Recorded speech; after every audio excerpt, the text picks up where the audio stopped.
အားလုံးပဲမင်္ဂလာပါရှင်မြန်မာပြည်ဖန်ရှင်ကနေနှွေးထွေးတာပြန်လည်ကြိုဆိုလိုက်ပါတယ်ကျမတို့ရဲ့ channel လေးကနေမြန်မာပြည်ဖန်ရှင်များကိုအပတ်စဉ်ပတ်တိုင်းတင်ဆက်ပေးသွားမှာဖြစ်ပါတယ်ဒီနေ့မှာလည်းစာရေးသူဝေဝေခေရေးသားထားတဲ့တော်ခေါက်ရှင်းခံရသောမျိုးအုပ်ကြောဆိုတဲ့ဇာတ်လမ်းလေးရဲ့အပိုင်းစနစ်ကိုဆက်လက်တင်ဆက်ပေးသွားမှာဖြစ်ပါတယ်ဇာတ်လမ်းလေးမစခင်ယခုလိုဇာတ်လမ်းကောင်းတွေကိုကျမတို့ရဲ့ channel ကနေတင်ဆက်ပေးမှာဖြစ်တဲ့အတွက်ကျမတို့ရဲ့ channel လေးကို subscribe လုပ်သွားပြီးဘေးကခေါင်းလောင်းလေးကိုလည်းနှိပ်သွားဖို့တောင်းဆိုချင်ပါတယ်ရှင်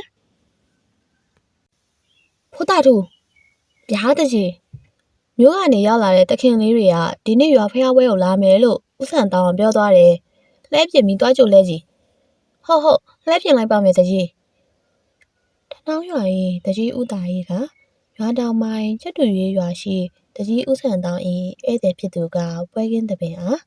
ရောက်လာမည်ဟုမနေ့ညနေကလေးကအတိပေးသွားခြင်းကြောင့်ယနေ့မနက်စောစောတွင်ဧည့်သည်အားဖိုးတာထုနှင့်လွတ်ကတွားကြိုခိုင်းရသည်။အိမ်ကစီလုံးတယောက်ကတော့မနက်မိုးလင်းတာနဲ့အိမ်ကိုမကန်အိမ်ဆောင်နဲ့နှင့်အတော်ကလေးရန်ဖြစ်ထားပုံရသည်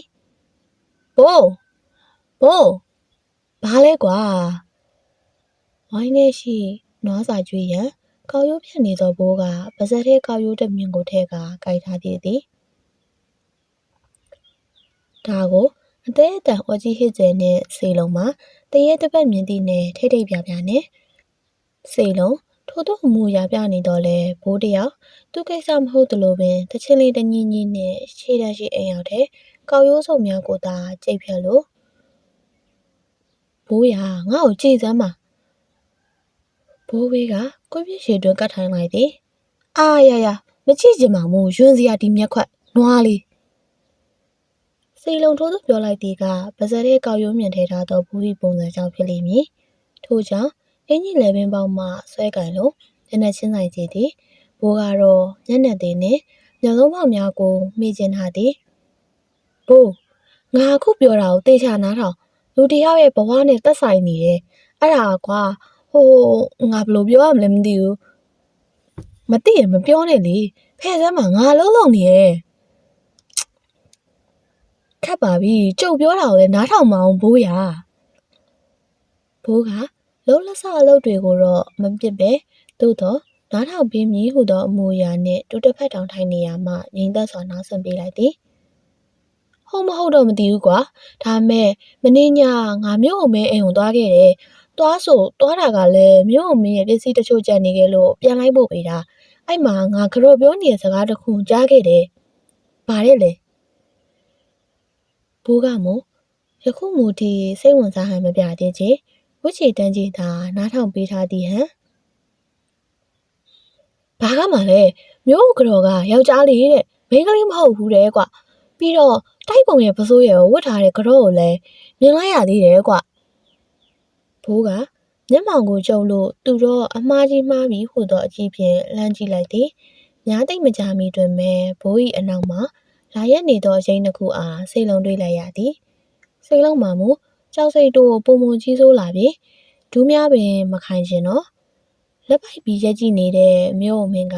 မျက်မှောင်ကြီးကုပ်လို့စိတ်လုံးအားအသေးချာဆူဆိုင်ကြည့်နေလေ၏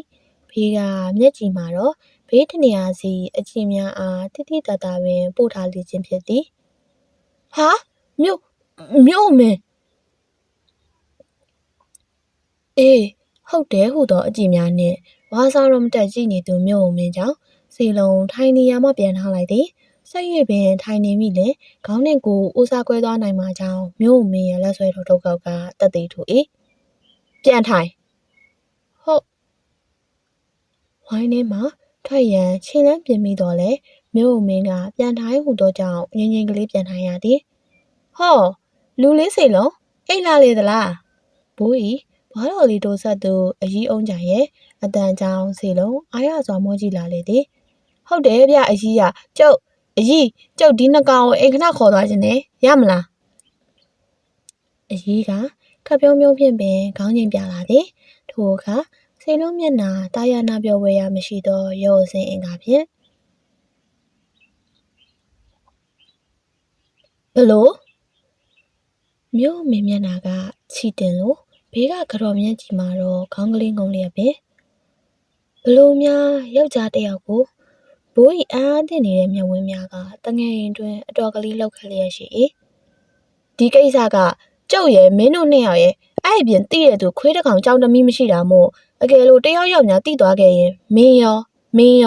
ကျုပ်လက်ထဲကလွတ်မယ်မထင်နဲ့လက်ညှိုးထိုးပြပြောနေခြင်းကြောင့်ဘူးရောစေလုံးမှာတစ်ဖက်တစ်ချက်စီမျက်နှာကိုယ်စီလွှဲထားလို့ကြားလားကြားပါတယ်ကောင်းပြီဒါဆိုမင်းတို့နှစ်ယောက်လုံးသွားလို့ရပြီဟိုမြို့မယ်ကျွန်တော်ပြောစရာစကားလေးရှိလို့စေလုံးကအားထစ်စွာမေးလာသည်ဆိုဟိုလေကြော်လေးကိုယောက်ျားလေးမှန်းသိရတော့မြို့မင်းကနှစ်သက်နေတော့မေးလာရင်ဘာပြန်ဖြေရမှန်းမသိအောင်စက်တည်တည်သွားသည်မို့မိကွန်းတက်သည်လို့ပဲဆိုရမလားမြို့မင်းတယောက်နှရွက်များပင်ရဲသွားသည်မျက်ကြည်တို့ဒီမိကွန်းကိုပြန်ဖြေဖို့မလိုလာဘူးထင်တယ်ဒီပိုင်းကမျက်ကြည်တို့ကိုကြီးကိုတာကိစ္စကိုတခြားဘယ်သူ့မှမသိစေချင်လို့ပါ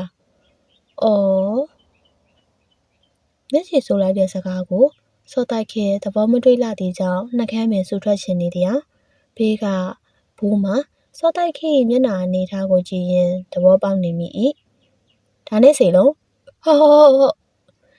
စောတိုက်ခဲဘာမှမဆိုရသေးတော့လေအကြောက်ကန်နဲ့စေလုံးမှာခေါင်းတွေအတင်းငိမ့်ရှာသည်ဘိုးကစေလုံးအဖြစ်ကိုကြည့်ကငူရနိုးရှိရနိုးတခင်ဦးတောင်ကြောင်ပတ်သက်တဲ့သတင်းချက်လက်တွေကျုပ်စီကနေယူသွားတေးတေးချာချာဖတ်ပြီးနားလည်အောင်လုပ်ပြီးရင်စရင်ကျုပ်မှာအထုပ်ပတ်တိအနေနဲ့ပါထည့်ထားတခင်ဦးတောင်ကငါတို့အတွက်အရေးကြီးတယ်ထို့သို့ဆိုလိုက်တော့စောတိုက်ခီစကားသွားလာကြောင်းဘိုးမျက်ခုံးတွေအလိုလိုပင်တက်သွားလိမ့်ပြီကျုပ်တို့ဘာမုန်းကြောင်းမယ်ဝိုင်းကူစရာလေးရှိသေးလို့သွားလိုက်ပါအောင်မယ်ပြီးတော့မြို့ကဧည့်သည်တွေလာမယ်ဆိုတော့လည်းရှိသေးတော့လေဘိုးရီစကားအားထောက်ခံသလိုခေါင်းငိတ်လာတဲ့စီလုံးက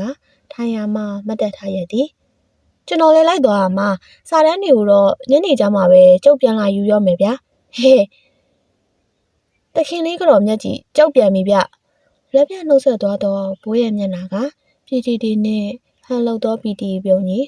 ဘိုးမှာမပြန်ခင်အေကန်ဝါရှိမြို့မင်းအလုတ်စပွဲခုံကိုပင်မျက်စောင်းတစ်ချက်ထိုးသွားသေးသည်တခြားဘာကိစ္စများရှိမည်ဟုသောအကြည့်နှင့်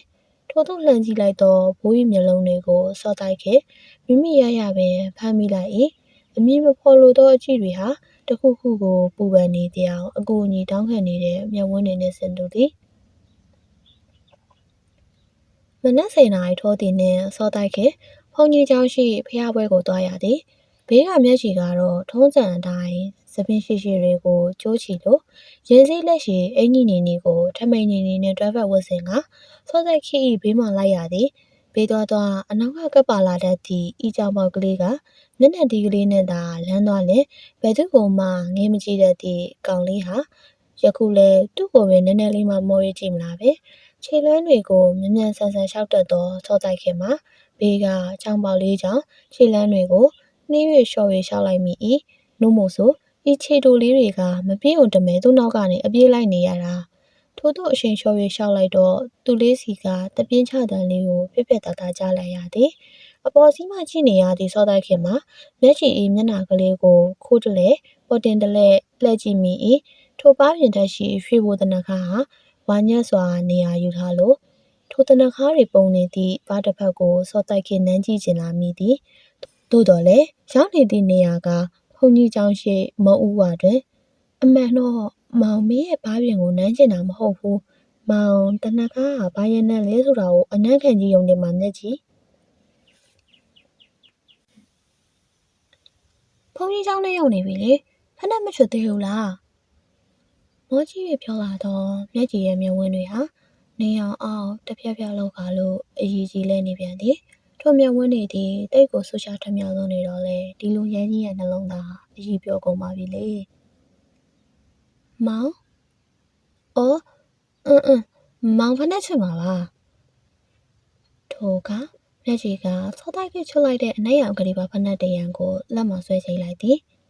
မျက်ကြီးကင်ပြီးမယ်ကောင်းငယ်လေးပြုံးလိုက်တော့အပြုံးကလေးတွေသည်လေပြင်းချင်းလေးနှင့်အတူတိတ်ကိုလက်ဆက်လွန်လာသည်ဖျားပွဲအတွက်ပင်စင်နေကြသောလူငယ်များသည်ဖျားဝတ်စားပစ္စည်းများကိုပင်ဖျားအတွင်းကုသည်ရွှေလိုထို့သောရှုပ်ရှက်ခန့်နေသောမြင်ကွင်းအတွင်းမှနေကစောတိုက်ခေရင်းနှီးနေပါသောမျက်နှာတစ်ခုအားတွေ့လိုက်ရသည်ထိုမျက်နှာပိုင်ရှင်သည်သူ့အား အလွန်အမင်းစိတ်ရှုပ်သွားစေသည်ဒီကောင်မြင်လိုက်ရသည့်မျက်နှာနုနုသည်ခါတိုင်းမြင်နေကြပုံစံမဟုတ်ပါပဲပစိုးနှင့်ရှက်တထဲရဲ့ပုံမှန်မဟုတ်တဲ့ဘေးခွဲစီဖီးသပင်တွေရဲ့ငကိုယ်တွေကအရက်ရှိသူဖြစ်သည့်ကြောင့်လူအများအတွင်းပေါ်ပေါ်ထင်ထင်အနေထားနှင့်စောတိုက်ခေတ္တရှိရာနာရှောက်လန်းလာလေသည်အကိုကြီးဗျမတွေ့စီမှာကြာရောပေါ့နှုတ်ဆက်ဟန်ပြူလာတော့ငမိုက်သားက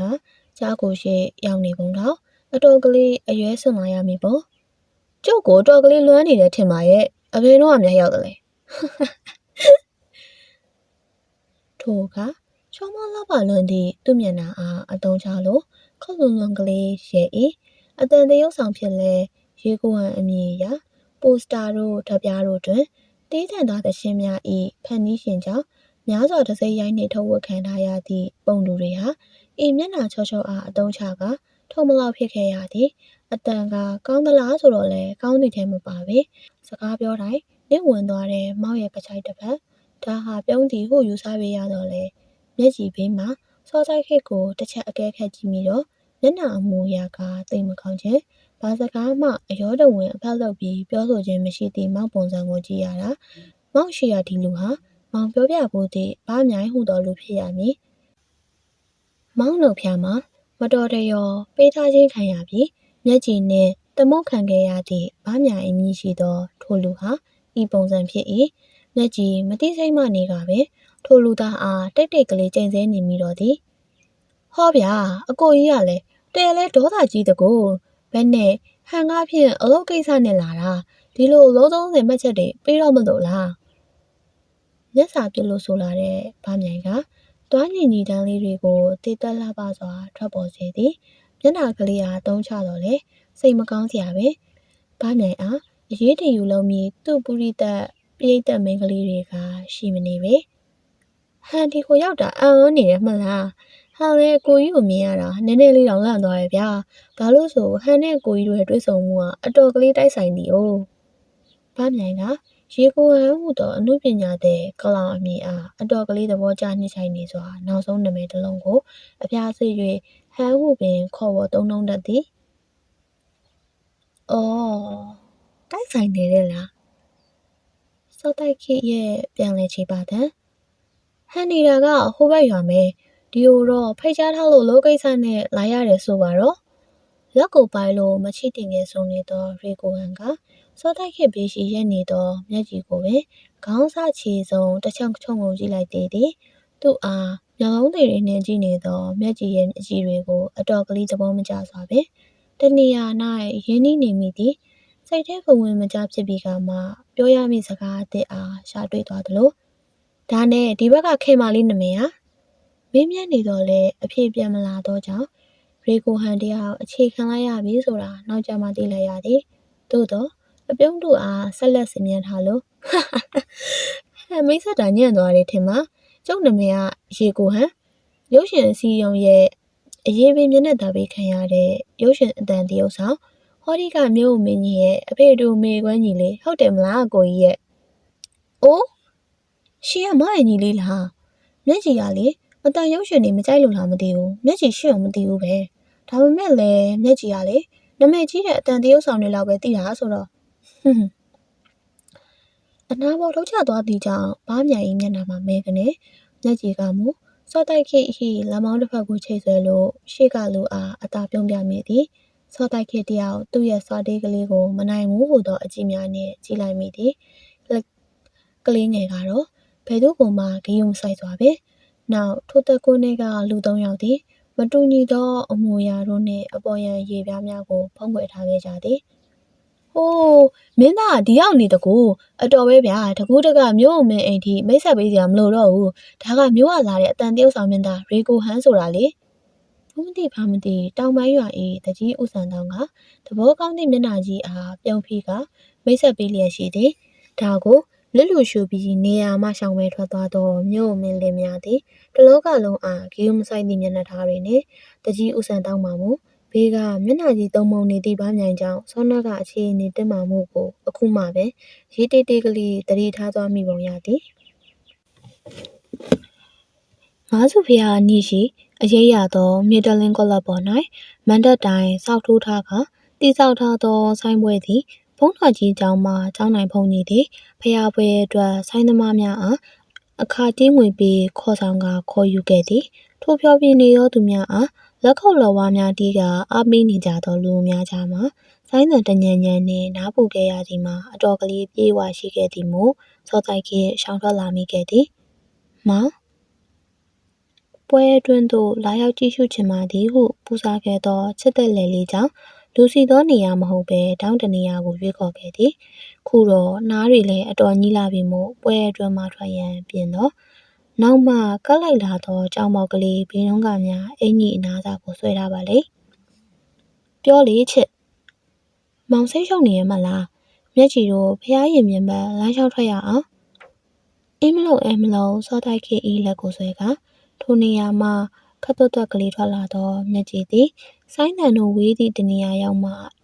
လက်တွဲထားတာကိုဖြုတ်ပစ်လိုက်သည်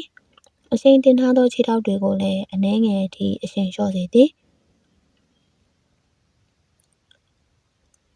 မျက်ကြည်တစ်ခါမှမောင်အိမ်တွင်အကြောင်းကိုမမေးခဲ့ဘူးကိုမောင်အိမ်တွင်မှာဘာပြဿနာတွေရှိနေလဲဆိုတာကိုမျက်ကြည်မသိဘူးဒါပေမဲ့မျက်ကြည်ကိုညီကိုမောင်နှမတစ်ယောက်လိုမိတ်ဆွေတငယ်ချင်းတစ်ယောက်လိုသဘောထားပြီးရင်မွတ်စေခြင်းနဲ့စောတိုက်ခေကမျက်ကြည်ဤမျက်နှာကိုစစ်စစ်ကြည့်ပြီးမှလေတံရော့ကလေးနဲ့ဆိုလာသည်မောင်တို့ပတ်သက်သမျှဟာအဲ့ဒီအဆင့်ထိပဲလားမျက်ကြည်ဟင်ဘာကိုပြောတာလဲမျက်ကြည်နားမလဲအောင်မောင်မေးမယ်မျက်ကြည်ဖြေထို့ဆိုရင်မျက်ကြည်ကရှင်းရင်းစဲမျက်လုံးဝိုင်းလေးတွေနဲ့စောတိုက်ခေအားကြည့်လို့မောင်ပေါ်မင်းဘလို့သဘောထားခဲ့လဲမျက်ကြည်မောင်ပေါ်အကူကောင်းတယောက်လိုဖခင်ကောင်းတယောက်လိုတငယ်ချင်းတယောက်လိုသဘောထားပြီးဆက်ဆံခဲ့ပါတယ်စောတိုက်ခေမှာရုတ်တရက်မထင်မှတ်ထားသောစကားတို့ကိုဆိုလာသည့်မျက်ကြည်ကိုဘာပြန်ပြောရမှန်းမသိခေါင်းကိုတဆက်ဆက်ငိမ့်လို့မောင်ပေါ်အဲ့လိုဆက်ဆံခဲ့ရလားဒုက္ခလက်ကင်အားတင်းကျပ်စွာကင်ထားလို့ပြောလာသည့်စောတိုက်ခေမှာရင်အတွင်းတနေရာမှာစတင်ကနာကျင်လာပါတော့သည်မောင်ဘာဖြစ်လို့လဲစောတိုက်ခေကခေါင်းကိုအသာရမ်းပြသည်ထို့နောက်စကားတချို့ဆိုသည်မျက်ကြည်မောင်နဲ့မျက်ကြည်ရဲ့ကြားမှာပတ်သက်မှုဆိုလို့စားကြောက်တစ်ခုပဲရှိတယ်မလားမျက်ကြည်မင်းအဲ့ဒါကိုစိတ်ထဲထည့်ထားစရာမလိုအချိန်တန်ရင်ပြေးသွားမယ့်ကိစ္စမို့စိုးရိမ်မနေနဲ့မောင်လည်းအခုဘာမှမဖြစ်တာမို့စိတ်ပူမနေနဲ့တော့ပြောပြီးစီနဲ့နေရာမှဥစွာထွက်ခွာသွားတော့သည်စောတိုက်ခေရဲ့ကြောပင်ကျဲကျဲအားစိုက်ကြည့်ကမျက်ကြည်တိုးတိုးကလေးဆိုသည်မောင်ဟာကျွန်တော်အတွက်ရေးပါလေခုံမွန်းကောင်းတယောက်ပါမောင်ဤသို့လင်ပြောလိုက်ရသည့်အကြောင်းကမောင်ဒီသာမျက်ကြည်မဖြူစင်သောအချစ်ကိုမြင်သွားခဲ့ပါလျင်မောင်နာကနေမျက်ကြည်ကိုတနည်းမဟုတ်တနည်းနဲ့အဝေးတနေရာကိုတွန်းပို့လိုက်မှမျက်ကြည်ကြောက်သည်မောင်ကမျက်ကြည်ကိုပထမဦးဆုံးပြုံးတက်လာအောင်သင်ပေးခဲ့တယ်လို့